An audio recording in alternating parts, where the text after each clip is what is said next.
Hello, everyone. My name's Anneliese, and I'm sitting here with Melanie. And welcome to our very first Positive Choice Wellness podcast. So exciting. Yes.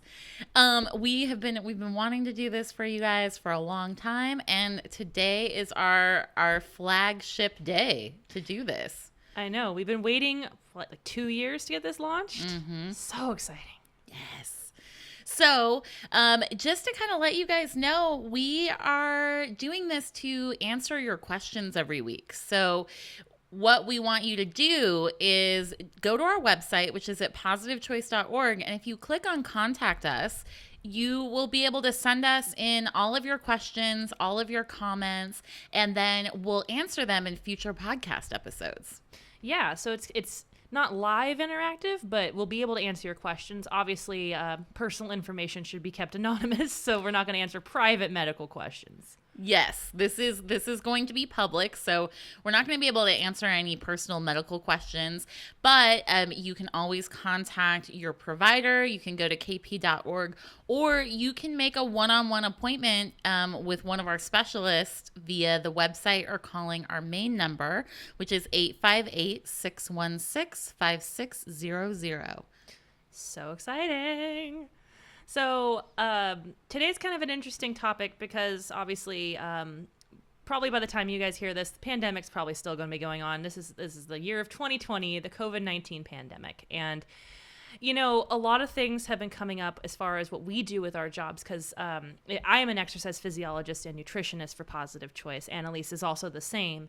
So we get a lot of questions as far as health and wellness when you're stuck inside. And that's tough because there's, you know, a limited amount of things you can do. And then, of course, if you're cooped up with family who likes junk food, then there's a lot of other things going on there. So we wanted to help you navigate this a little bit and kind of get a clear path of what you can do, how to set goals, what to look for, what to do, you know, anything that can help you stay motivated within the world we're in right now.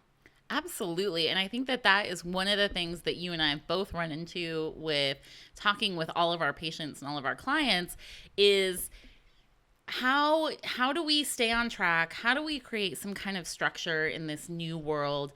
And then dealing with our emotions. And I think overeating and emotional eating and boredom eating, and we're close to the boredom drinking and we're close to the fridge, drinking and eating kind of problems are pretty prevalent. So if you are dealing with that, know that you are not alone.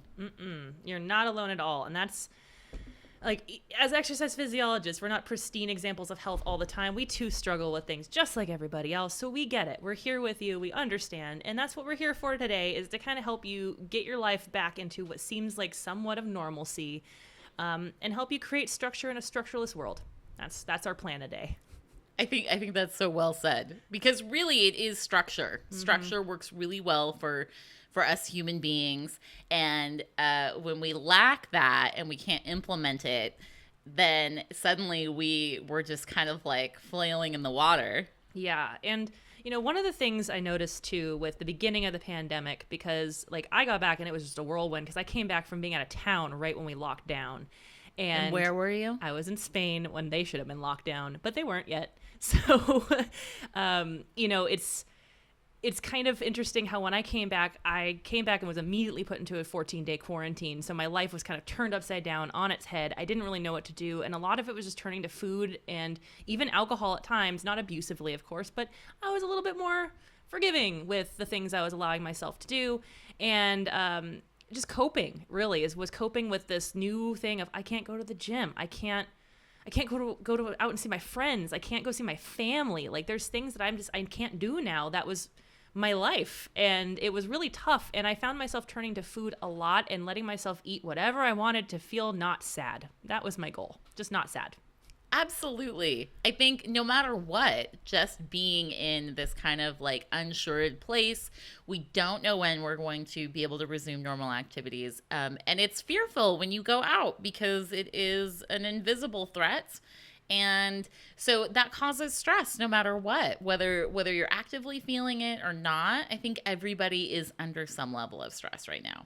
Yeah, and like, granted, that I can't deny that there probably are a good few amount of people out there who are taking this in stride and they're like, no, this is time to focus on me. But for a lot of people, I think it's the opposite. They're like, but I'm sad. And, I get it. I've been there. We've all been there. And some of us are still there. And we don't know what the end game is at this point. So for right now, let's focus on making our new reality normal. And I think the biggest focus I want to start with is probably going to be the nutritional piece, because that right there is what I think a lot of people are turning to, is like, well, I'll just get fast food because I don't feel like cooking, because I cook all day now. That's all I do is cook. Like, that's what I do, at least. And, especially if you're with family members who have food in the house because they like it, and you're like, but I don't want chips in the house, but now I'm home. There's some problems with that. So what are some ways, I guess, that we could brainstorm for making this easier, better, something that could help us navigate the food aspect of being stuck inside? Yes, I think that's a very good question. For me, it's about the structure. So without structure around eating, I am very prone to what do I feel like eating and what are my emotions and what sounds good. And when I'm left to that, it's very rarely like, if I have a choice of what sounds good, the first thing that pops into my mind is not necessarily the healthiest thing.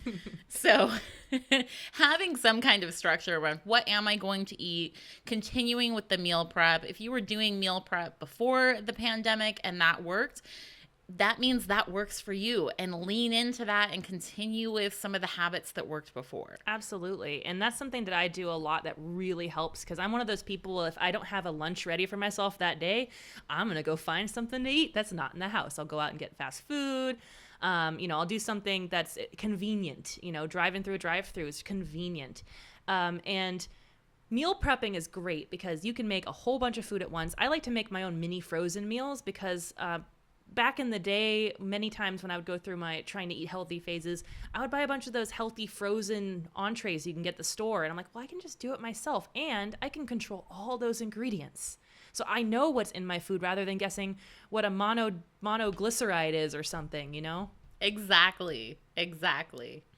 And freezing it makes it a little bit more manageable, I think, because then if you can't meal prep a certain week, like if you have a few different meals frozen in your freezer, then it doesn't matter. You've already done the work. It's already there for you, and you can make that super convenient. Exactly. And Eileen, you have a black bean chili recipe that you like shared, and I have like 3 of those in my freezer right now. I portioned it out and I froze it. I was like, I have chili whenever I need it.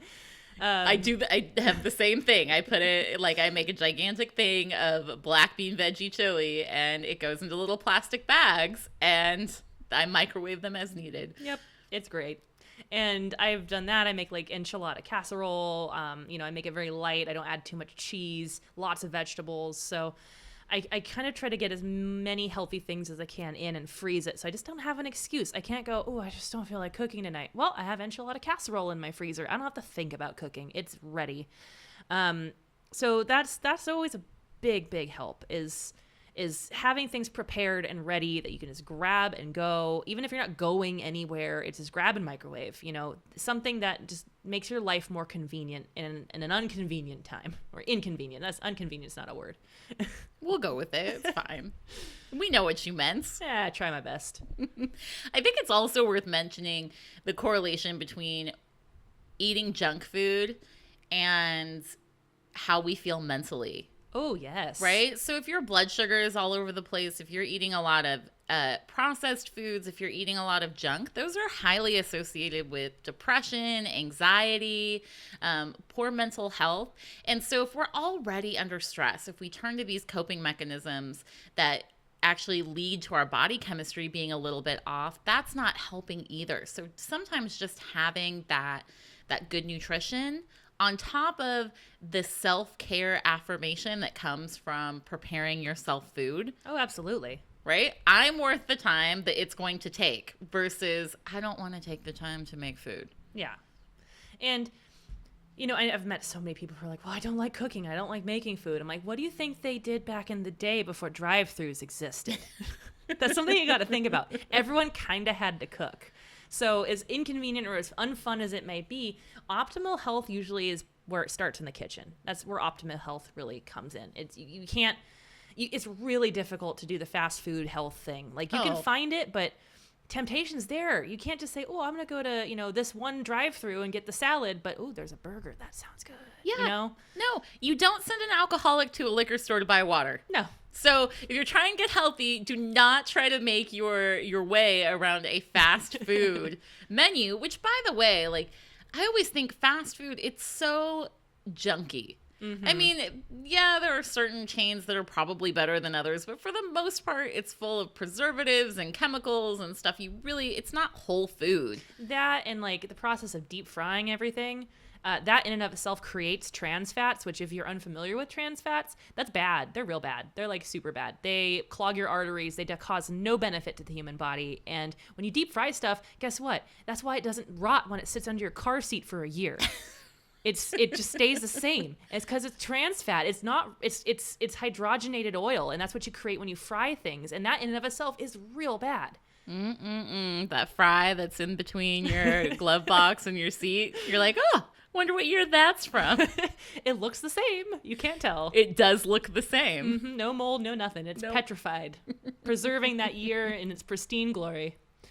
So that's definitely something. And, like, another thing too, with, like, if your blood sugar's all over the place, another thing to recognize is when you eat unhealthy, you get endorphin spikes in your body. A lot of the times when we turn to food, the goal is to numb out the other non-happy feelings that we have, and you're basically artificially making yourself feel better. But the problem with that is it's a vicious cycle, because you're like, oh, I feel better, oh, euphoric, I ate a cupcake, now everything's better for that moment. And as soon as the cupcake's out of your system, all the guilt comes in waves, the sadness, oh, I can't believe I did that. Then you eat to not feel sad about the cupcake you just ate. And your blood sugar crashes. Yeah, so and you you've need got, more like, sugar. Mental and physical working against you to want to eat more. Yeah, so your brain's like, give me more happy hormones. Let's do this. And you eat more sugar and more happy hormones. And then, of course, the sad hormones come back in because you just ruined your diet or whatever it is that you were thinking. So it's a vicious cycle to get trapped within. So Anneliese said it best. It's eating the healthy things that kind of give you that empowered, kind of good mental state, because, when you eat healthy, you feel better. Now, when we say eat healthy, by the way, we don't imply that you should be eating, like, grass and feeling like a goat or anything like that. That's not the plan here. It's really all about making healthy food that tastes good, tastes appealing. Like, if you've ever had a meal that you're like, oh, I'm so excited to eat that is so good, I can't wait to eat it, because I have meals like that all the time. I made ceviche the other day. Lots of cucumbers, tomatoes, onions, cilantro, all these veggies, and, like, fresh fish. And I was excited to eat it every day. Oh, so good. Every day. I was like, oh, I'm so excited. And it's just because I love it, and there's nothing unhealthy about it. There was nothing in it that wasn't natural and good and delicious. And so, when it comes down to it, a lot of it's making something that appeals to you, that makes you excited to eat it too. Because, like, if we get into this rut of, oh, I have to eat healthy, and then it's like steamed veggies and more steamed veggies and then a salad, like, ooh, that's not even exciting me. I'm pretty bored with that I haven't even eaten it and I'm bored. Like, wow, yawn, I can't believe you do that. So unless you love it, cool, by all means. But sometimes we need a little pop, a little creativity, a little spark. And, a lot of it isn't necessarily intuitive, but using a search engine out there, great resource just to say healthy recipes, get ideas. You don't have to follow the recipe 100%. Cooking is very forgiving. Yes, exactly. And I think, you hit the nail on the head. We're living in an information age. Finding easy, healthy recipes out there is so at the tip of our fingers. And it really comes down to a willingness to step into your uncomfortable zone. Mm-hmm. And I think that's where we get the most lost, because if cooking is not our thing, if eating healthy is not our thing, then making that switch takes so much energy and so much mind effort that people just start telling themselves, well, this isn't worth it. It's too much work.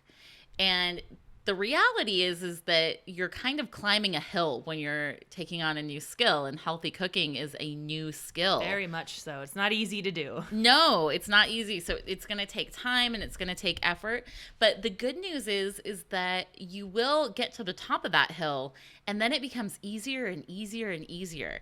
And that's the hill that you want to get over, because long-term health management, weight management, that comes from cultivating these skills and having ease. Yeah, and it's all about also like there's no one size fits all mentality, one size fits all method on this. It's finding what works for you. So sometimes it's a little bit of trial and error. And you have to be pretty open to failure because we don't always succeed when we try new things. Like think about any new thing you've ever tried non-food related. You ever tried a new sport? You weren't a pro at it, guarantee it. You probably tried to kick a ball and fell on your face just like Charlie Brown. So, it's things that we think, oh, this should be easy because everyone does it. No, not everyone does it. Almost 70% of the population is overweight or obese. So actually, no, that is incorrect. Most of the people who are doing it right, that's like 30%. They're special because they have a handle on it. But guess what? Look at what they're doing. We have a coworker, we love her to death, and we look at her meals, and she's like hard-boiled egg, lots of veggies, super healthy, and I'm like, that's why she's so thin. So on it. And if she listens to this, she's gonna know who it is. She'll know. But she's on it with those meals, and she does not have a weight problem at all, and she eats so healthy, and she's one of those people of that 30%, and it's because she has these habits that work for her. It's specific to her. And for us as people who may have problems or issues with our weight or struggle with our weight, we have to find the things that work for us. And maybe that doesn't work. That won't work for me. I can tell you that. I need to make it into some sort of one dish thing rather than separate entities. I get bored easily with food, so I get creative. But that's me. That doesn't mean that's you. You got to find what works. And I think that this kind of also bleeds into the mental aspect of it. Oh, yes. Right? That's a great topic. Yeah. Because it's all well and good to talk about nutrition. And I'm sure we have so many listeners right now that are thinking, well, I already know what to do. It's the implementation but factor. I'm not doing it. But I'm not doing it. And that definitely becomes more complicated. And it is harder. And I think that you have to be kinder to yourself during that time. And you have to be willing to, like what Melanie just said, you have to be willing to fail. And I have such an amen moment about you saying that, because failure is a good thing. Mm-hmm. Okay. Failure is what teaches us what works and what doesn't. It also shows that we're trying. Right? Yeah, absolutely. Because if I am just like, ugh, I don't care. I don't want to even try. I'm just going to eat whatever and deal with whatever health problems I have. Yeah, you're not going to fail. No. You're just going to be stagnant. It's homeostasis. It's homeostasis.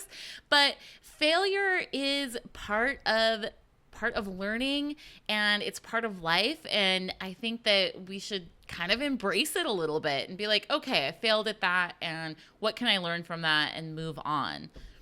Yeah. And, as someone who's tried and tried again all my life with like diets and weight loss and all of that, 100%, because everyone says like, oh, I gained the weight back. No, you just gain weight. You don't gain anything back. Like, it's a different thing that happens, but it didn't find you. No, it didn't find you. Hunt you down in the middle of the night and be like, hiding in your closet. I found her. Go. Get her. She's asleep. She's not paying attention. Get her. Exactly. So, I mean, like, we have these cycles where we might gain, lose. I just want to make that comment because I hear it all the time. It's just ridiculous. But, when the gain that's the failure that we feel, right? And all that tells you, that's feedback. That just says whatever you're doing isn't working. You need to find something else. And it's the same as when you're trying to build something. If like I keep just building furniture, just trying to build something from scratch, and you try to follow the instructions, and then you miss half the pegs, and you're like, oops, there's like half of these things are missing in this chair, and I'm worried that if I sit on it, it will collapse. And I'm telling a true story. So and then it does, and you're like, okay, that was a failure. So let's try this again and not miss half the things that I'm supposed to install in this. Like, why are there extra screws? I don't know. But that's the thing. Like, it happens in real life. It happens with everything we do, but we take it so personal when it comes to our weight. It's so personal. Like, you're willing to go and buy another chair and try not to break it this time because you failed the first time, so you're willing to do it again. And you don't take it. It's not like you being deficient in chair building skills. I mean, kinda, but but you're okay with that because you're not an avid chair builder. So whatever. But like, you don't take the chair personally. That's not a personal attack on you or your integrity. Honestly, the chair, that was a mistake. Okay, you learn from your mistake. You move on. Apply it in the same way to mindset. What are you doing? Okay, I can learn from this. That didn't work. Let's find something that does. Find something that makes you feel good, that makes you feel full, that makes you feel happy, that works for you, where you're like, I could sustain this forever.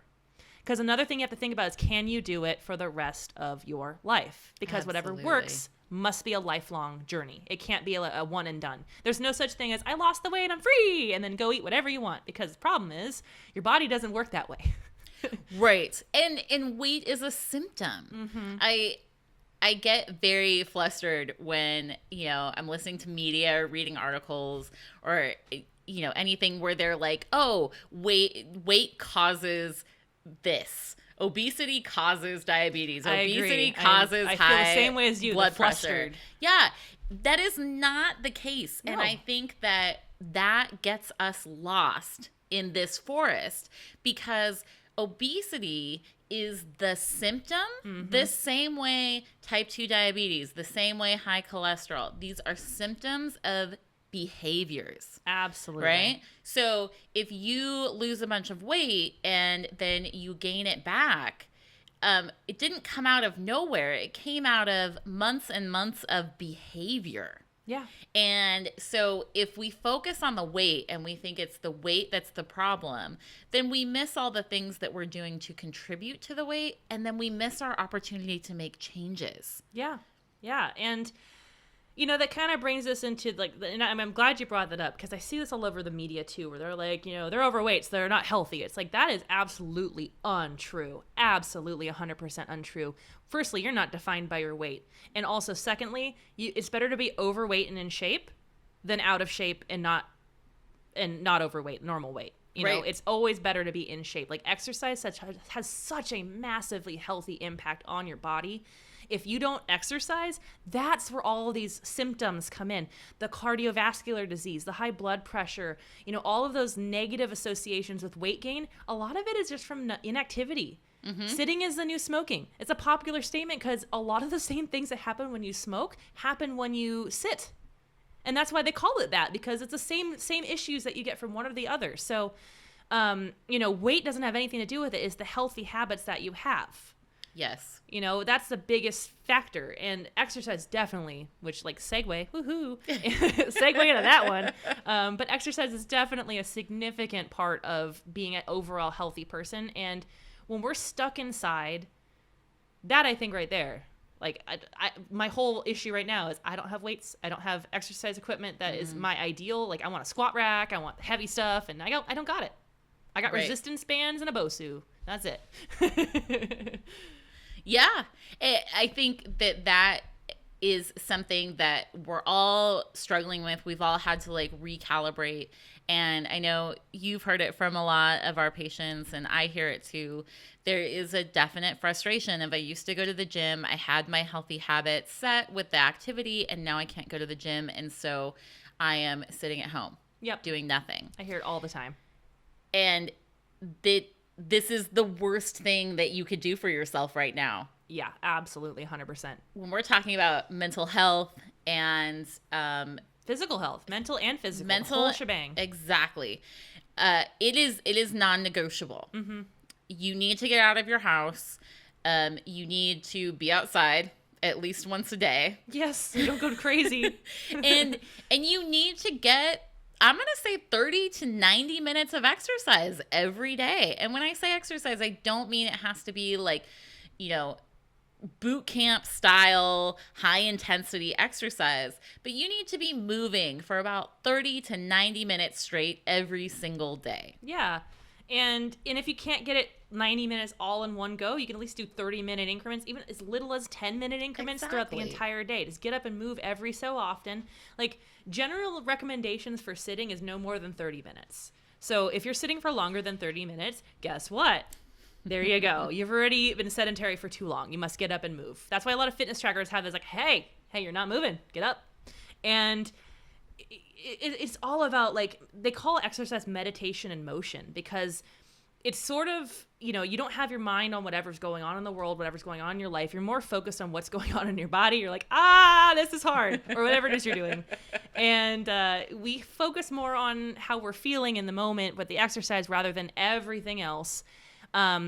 especially if you're working hard enough. If your mind wanders while you're exercising, you're not working hard enough. I'll tell you that right there. If you're thinking about laundry or what's going on in the universe, guess what? You need to be working a little harder than that, because your blood will divert from your brain when you exercise, and it goes to the working muscles, so your thinking processes are a little diminished.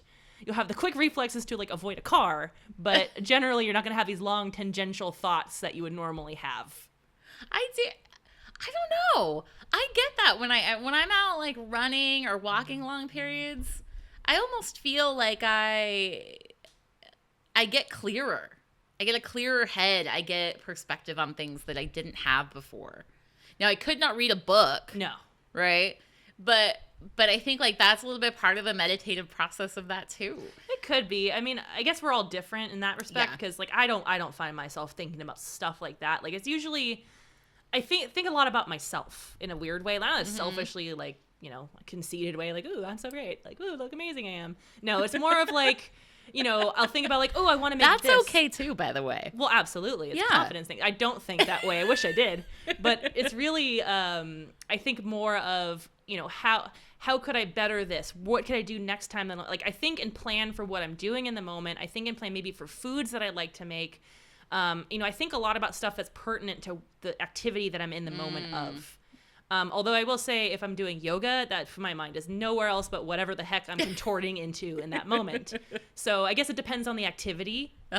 Like strength training and yoga, my mind is stuck with whatever I'm doing. But if it's like running, for example, I do think to that degree, yeah, because I've been running and I know you've been running. So I guess I do have those like therapeutic meditative states where I'm like, but this, oh, that's cool. And I'll just think about whatever.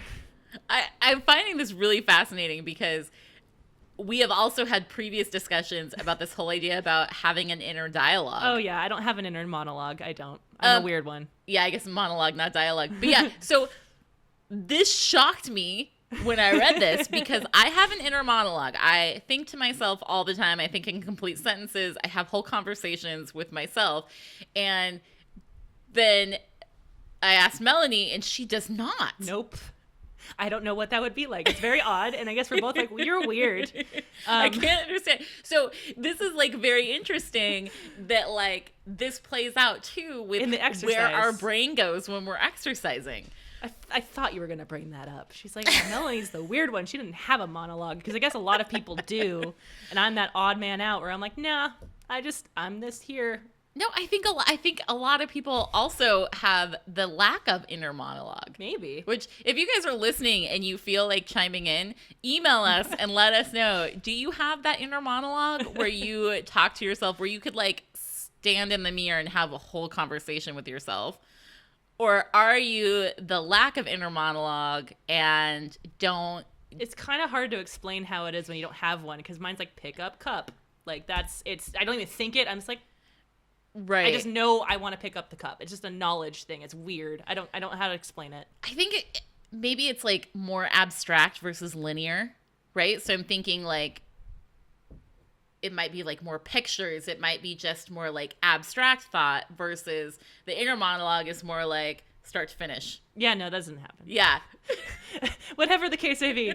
Very different tangent we went on here, but it could be relevant to exercise and what we're thinking processes, because clearly my mind is that as we go into that. But regardless, back to our original point. Yes. Meditation and motion regardless. Yes. Either way. Whatever you have a minute monologue or not.